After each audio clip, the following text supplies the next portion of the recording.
Irmãos, sem dúvida alguma, nós podemos afirmar que sim, Jesus, Ele é o nosso modelo de pessoa perfeita a ser seguido e imitado.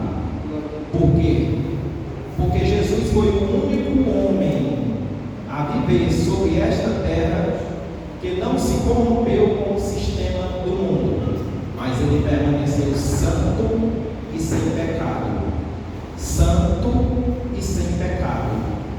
O escritor aos Hebreus, no capítulo 4, versículo 15, e no capítulo 7, versículo 26, ele diz que Cristo, como nosso sumo sacerdote, em tudo ele foi tentado à nossa semelhança, mas sem pecado, porque nos convinha um sumo sacerdote como este, santo, inculpável, glória, separado dos pecadores e exaltado acima dos céus.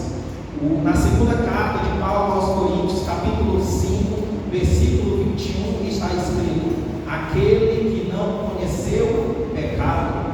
Isaías capítulo 53 e versículo 9 também está escrito que ele não praticou injustiça e também dolo algum saiu da sua boca. Primeira carta de João capítulo 3 versículos 5 está escrito que ele se manifestou para tirar os nossos pecados e nele não há pecado. Ele é o nosso exemplo porque ele é santo, ele é sem pecado. Ele se manifestou, o Cordeiro Imaculado se manifestou para tirar os nossos pecados. Foi por isso que o profeta João Batista, ao ver Jesus às margens do Rio Jordão, ele exclamou: eis o Cordeiro de Deus que tira o pecado do mundo. Glória a Deus. Santo, imaculado, sem pecado, que tirou os nossos pecados. Agora, assim como nós somos tentados, Jesus ele também foi tentado do mesmo jeito. Satanás tentou Jesus nas três esferas que um ser humano é tentado: concupiscência dos olhos, concupiscência da carne e soberba da vida. E ele não perdeu tempo, ele foi lá no deserto da Judéia para tentar Jesus, achando que sairia de lá vitorioso. Talvez ele lembrou do primeiro embate que ele teve com o homem lá no jardim, porque o homem, estando dentro de um jardim, tendo fartura de alimento, de água, de comunhão com Deus, mas Satanás, por sua astúcia, sagacidade, tentou o homem e o homem caiu no pecado e o pecado entrou no mundo. E agora ele vai lá no deserto da Judéia para tentar o homem mais uma vez. Ora, se na primeira vez o homem estando dentro de um jardim, o homem cedeu e caiu na tentação do pecado, agora o homem estando no deserto, tendo escassez, estando com fome, vai ser mais fácil. Ele pensou assim, mas se enganou com o diabo, porque por mais que ele tenha a fama de ser astuto, sagaz, esperto, o diabo ele é um ignorante, um tolo, porque ele foi querer comprar com pão aquele que é o pão vivo. Glória a Deus. Ele vai querer comprar com riqueza aquele que é o pão do ouro e da prata. Ele vai oferecer os reinos da terra para aquele que criou o céu, a terra e a sua plenitude. Ele foi oferecer poder e glória para aquele que é o Todo-Poderoso, Senhor dos Exércitos, tem todo poder e majestade. O diabo saiu de lá envergonhado. Glória a Deus. Em tudo foi tentado, mas permaneceu santo, santo, santo e sem pecado. Glória a Deus. Agora o apóstolo Paulo, ele foi bastante ousado em fazer um pedido como esse aos crentes de Corinto, porque não é qualquer um que pode fazer um pedido como esse a um grupo de pessoas. Sejam meus imitadores. Tem que ter uma vida exemplar, porque como é que eu vou chegar para um irmão com minha vida toda desmantelada, não oro, não leio a Bíblia, congrego uma vez por mês, não tenho nenhuma comunhão com Deus, aí eu vou chegar para o meu irmão e dizer assim: me imite, seja meu imitador.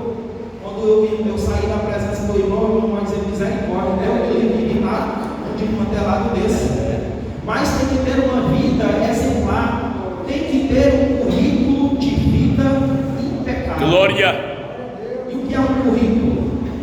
Currículo é como se fosse o histórico de toda a vida de um ser humano. Exemplo, quando nós estudávamos, ao longo de um ano, todos os meses, a gente fazia uma prova. E no fim do ano, a gente recebia o nosso currículo com todas as notas. Alguns filhos eram o orgulho dos pais, porque o currículo era só com nota azul. Quando minha mãe ia na escola, porque era a mãe ou o pai que recebia o currículo, e voltava com o meu currículo, ela vinha com um sorriso estampado no rosto, só nota azul, ou menino exemplar, ou menino estudioso, ou menino que é estudioso. Mas já alguns pais voltavam meio tristes, porque o currículo, o histórico vinha com notas azuis, mas também repleto de notas vermelhas. Pois é, nós podemos dizer que essas notas vermelhas eram as manchas que tinham ficado acumuladas ao longo de todo o ano. E o histórico da vida de Paulo também era manchado com sangue inocente. Paulo participou da morte do pregador Estevão, do diácono Estevão. Paulo, ele perseguia e assolava a igreja de Cristo. Então o histórico da vida de Paulo era manchado, assim como o histórico também da nossa vida. Nós que estamos aqui, o histórico da nossa vida era manchado por causa do pecado. Quando Deus lá no céu, ele pegou o histórico do homem que ele havia criado, ele se entristeceu. Porque quando ele começou a ler o histórico do homem que ele criou, ele disse: não há um justo, nenhum sequer, todos se desviaram, todos pecaram, não há quem busque a Deus, os pés deles são ligeiros para praticar o mal, não há quem faça o bem, a língua deles é como veneno de cobra, a boca deles é um sepulcro aberto, eles são filhos da ira, filhos das trevas, são meus inimigos.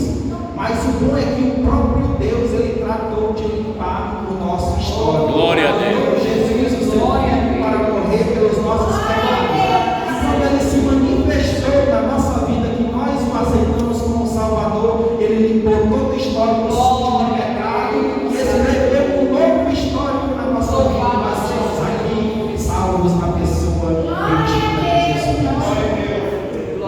Sejam meus imitadores. Por que Paulo está dizendo isso? Paulo, ele era um homem muito inteligente, muito sábio, doutor da lei, fariseu, foi ensinado aos pés de Gamaliel, ele dominava o grego, o hebraico, o aramaico, e Paulo, ele conhecia até da psicologia humana. Paulo, ele sabia que é do ser humano querer imitar outras pessoas. A imitação, ela faz parte do curso natural de todo ser humano. De vez em quando nós nos encontramos fazendo isso, imitando outras pessoas. É errado? É não? É errado eu ver o modo correto de uma pessoa se vestir na rua e eu querer imitar? Não. É errado eu admirar a forma como o nosso pastor Antônio José prega a palavra e querer imitar? Claro que não. Errado é eu querer imitar aquilo que é imoral, aquilo que é profano, aquilo que a palavra de Deus reprova. Isso é que é errado. Errado é eu ver um aluno na rua com o cabelo rastafari, todo pintado, porque hoje eles pintam de todas as cores, azul, amarelo, branco. Errado é eu ver uma pessoa famosa com tatuagem e querer imitar, fazer do mesmo jeito. E é errado fazer tatuagem? Sim. E fundamentado em que a gente diz que é errado fazer tatuagem? Fundamentado na palavra de Deus. Tem um texto que eu gosto, que se alguém vier me perguntar se é errado fazer tatuagem, eu vou expor esse texto e vou dar um exemplo. Porque é quando Paulo escreve aos Coríntios, no capítulo 6, versículos 19 e 20, ele diz assim: será que vocês não sabem que vocês são templo do Espírito Santo? E o Espírito Santo habita dentro de vocês proveniente de Deus. Glória a Deus. Vocês não são de vocês mesmos, mas vocês são comprados por bom preço. Então glorifiquem a Deus no vosso corpo. Paulo está dizendo assim que esse corpo que nós habitamos não é nosso. Nós somos seres tricótomos, formados de espírito, alma e corpo. Espírito e alma a parte material e corpo a parte material. Aí Paulo está dizendo que nós fomos comprados. Então o espírito não é nosso, a alma não é nossa e o corpo também não é nosso. Então o que é que eu vou querer marcar, riscar, pichar, tatuar?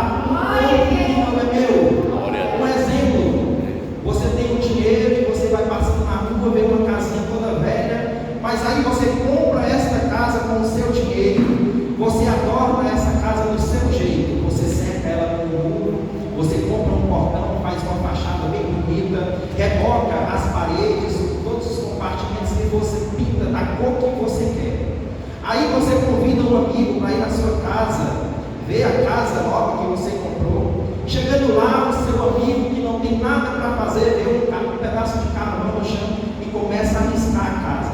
Jesus, eu te amo. Aí faz o nome da mãe, porque é assim que eles fazem. Faz o nome da mãe, o nome do pai, o nome dos filhos. Aí quando você vê aquilo, você diz, rapaz, o que é que você está fazendo? Por que é que você está arriscando a casa que não é sua, a casa que é minha, que eu comprei? Por que é que você está arriscando? Pois é assim Deus, do mesmo jeito. Glória se a foi Ele que comprou a casa com o sangue, se foi Ele Glória a Deus.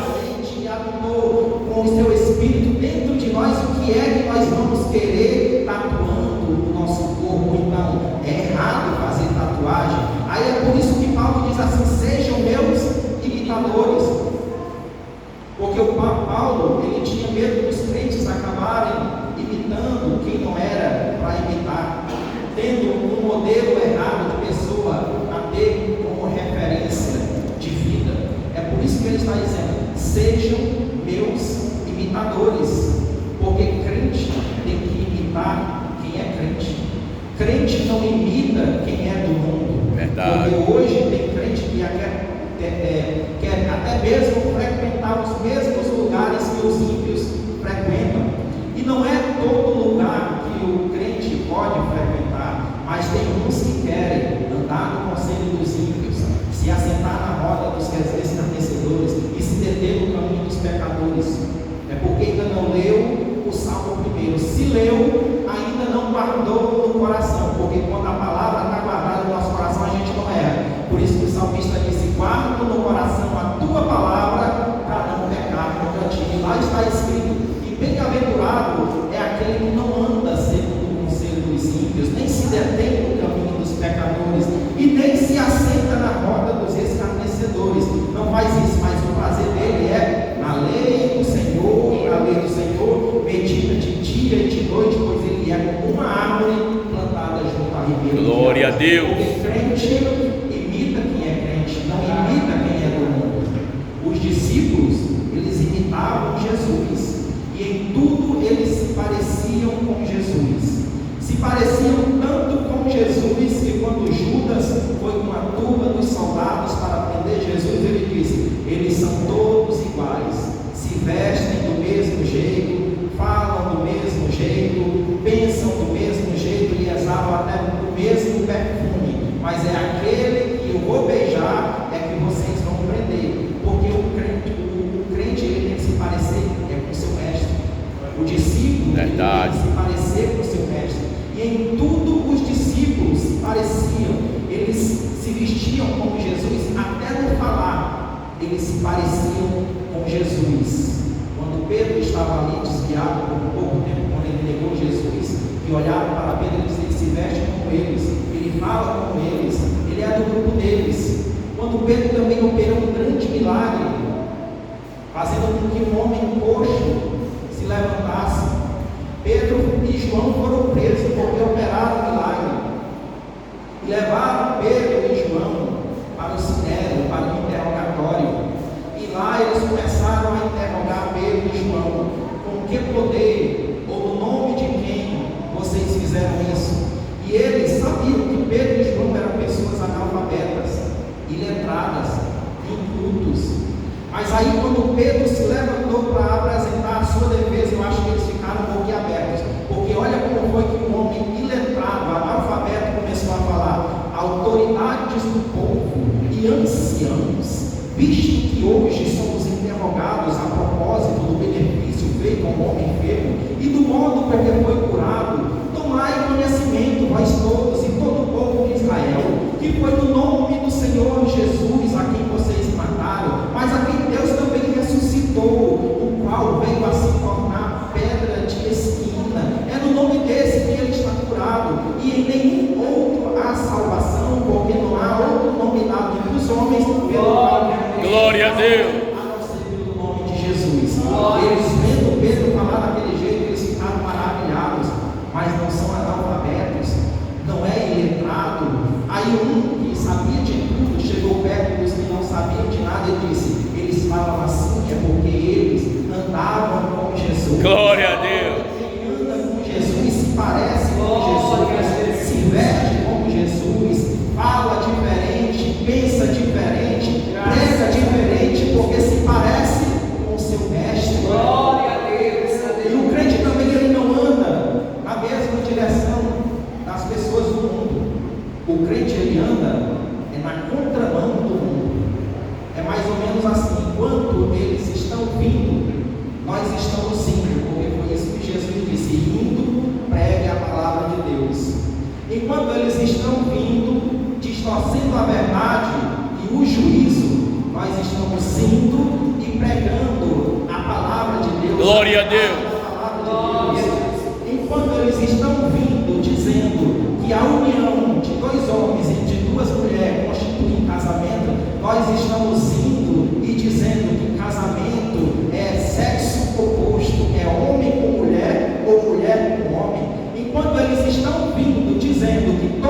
os mesmos sentimentos que houveram em Cristo Jesus. Um dos sentimentos mais lindos é o amor, mas também Cristo era uma pessoa humilde. Ele disse: aprendei de mim, que sou manso e humilde de coração, e achareis descanso. Jesus era tão humilde que antes de ser morto, ele lavou os pés dos discípulos, ele se cingiu com uma toalha, ele fez o papel do servo e lavou os pés dos discípulos em um sinal de humildade. E ele então, quando termina, ele pergunta: vocês entenderam o que eu fiz? Pois é, se eu, sendo o mestre e o Senhor, lavei os pés de vocês, vocês também façam isso uns com os outros. Sirvam-se uns aos outros com humildade. Não vão querer ser melhor um do que o outro, maior um do que o outro, mas sejam humildes. E um dos personagens que eu admiro e vejo bastante humilde é o profeta João Batista. Jesus, ele disse que dos profetas nascidos de mulher, dos homens nascidos de mulher, nenhum foi maior do que João Batista. E por que se João Batista não operou nenhum milagre? Se Moisés, Deus por meio de Moisés operou grandes milagres, se Elias, por meio de Elias, Deus também operou um grande milagre, grandes milagres. Jesus está dizendo que dos nascidos de mulher nenhum é maior do que João Batista, por causa do caráter irrepreensível de João Batista. Moisés, Deus mandou ele falar com a pedra e ele bateu. Elias entrou em depressão e entrou dentro de uma caverna querendo morrer, mas João Batista não. O caráter de João Batista era irrepreensível. Você não tinha não via falha para dizer assim, corrigir ele. Não, ele era irrepreensível. E no caráter irrepreensível de João Batista, ele era um homem humilde. Glória a Deus. João Batista, ele se alimentava de mel silvestre e de gafanhoto. João Batista se vestia com pele de cordeiro cingido, todo um cinto de couro. João Batista também não frequentava mansões, mas ele vivia, era pelo deserto na Judéia. João Batista era tão humilde que quando alguns foram até lá perguntar quem ele era, se ele era o Cristo, se ele era Elias, ou se ele era um profeta, ele, sendo um homem fraco assim como nós, ele poderia ter se ensoberbecido, ele poderia ter se exaltado, ele poderia ter dito: sim, está aqui o homem, sou eu mesmo. Mas não, porque ele era humilde. Ele disse: não, eu não sou nenhum dos três, eu sou só a voz, eu só vim para preparar. Glória a Deus. O Senhor, eu sou apenas uma lâmpada, mas ele é a verdadeira luz que vindo ao mundo ilumina toda a humanidade. Eu só batizo com água, mas ele batiza com o Espírito Santo. E João disse também assim: e eu não sou digno de desamarrar as correias das suas sandálias. Essa expressão é uma expressão de humildade. Quando ele diz isso, ele está reconhecendo que Jesus é maior e mais poderoso do que ele. Mas quando ele diz isso, também significa, quando ele diz: eu não sou digno de desamarrar as correias das suas sandálias, João Batista está dizendo que Jesus ia fazer o que homem nenhum na terra seria capaz de fazer. O quê? Perdoar pecados. Glória a Deus. Subjugar a lei do pecado, colocar a lei do pecado abaixo dos seus pés.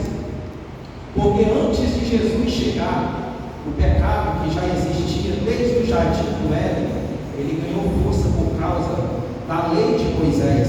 Foi por isso que Paulo disse que a força do pecado é a lei. E por causa da lei de Moisés, que passou a vigorar desde o dia que ele desceu do Monte Sinai, com as duas tábuas do testemunho, contendo os 10 mandamentos que foram escritos pelo dedo de Deus. Quando Moisés então lê diante do povo os 10 mandamentos: não terás outros deuses diante de mim, não farás para ti imagens de escultura, coisa semelhante do que há no céu, na terra ou debaixo da terra, não as adorarás nem lhes darás culto, porque eu sou o Senhor teu Deus, Deus zeloso, que visita a iniquidade dos pais e dos filhos, até a terceira e quarta geração, e faço misericórdia até 1000 anos aos que me amam e guardam os meus mandamentos. Não tomarás o nome do Senhor teu Deus em vão, porque o Senhor não terá por inocente que tomar o seu nome em vão.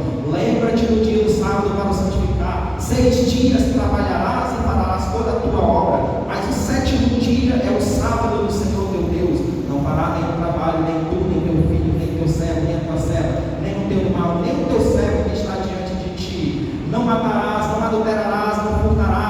dirá falso testemunho contra o teu próximo, não cobiçará nada do teu próximo, nem o teu servo, nem a tua serva, nem nada do teu próximo. Quando Moisés termina de ler os 10 mandamentos, houve trovões, relâmpagos, o povo começou a tremer, Moisés começou a tremer, e o povo disse: fala tu conosco, mas não fale Deus, para que nós não morramos.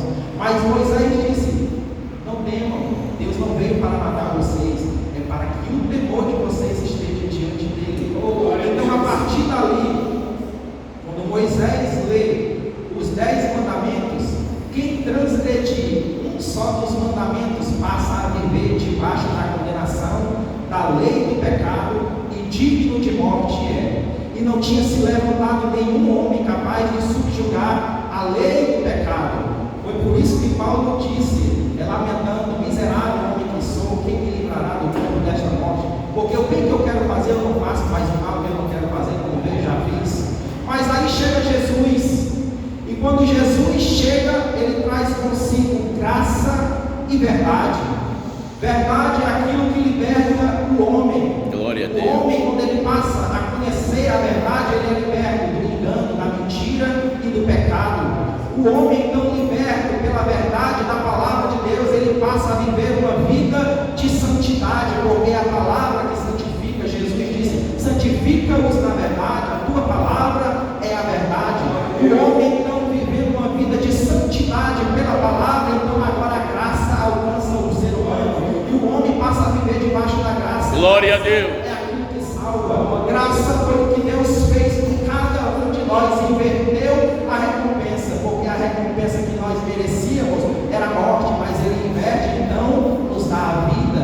Aí Paulo, agora lembrando essa grande verdade, ele não vai lamentar dizendo: miserável homem que sou, quem me livrará do corpo desta morte? Agora ele vai cantar o hino da vitória, dizendo: porque estou bem certo de que nem a morte, nem a vida, nem os deuses, glória a Deus, nem os poderes, nem as coisas do presente, nem do porvir, nem outra criatura qualquer poderá me separar do amor de Deus que está em Jesus. E quando Jesus chega, o homem incomparável, o nosso modelo a ser seguido e imitado, então ele colocou a lei do pecado abaixo dos pés, e nós que o aceitamos como seu Salvador somos perdoados. Agora nós estamos mais debaixo da lei, nós estamos debaixo da graça de nosso Senhor e Salvador Jesus Cristo.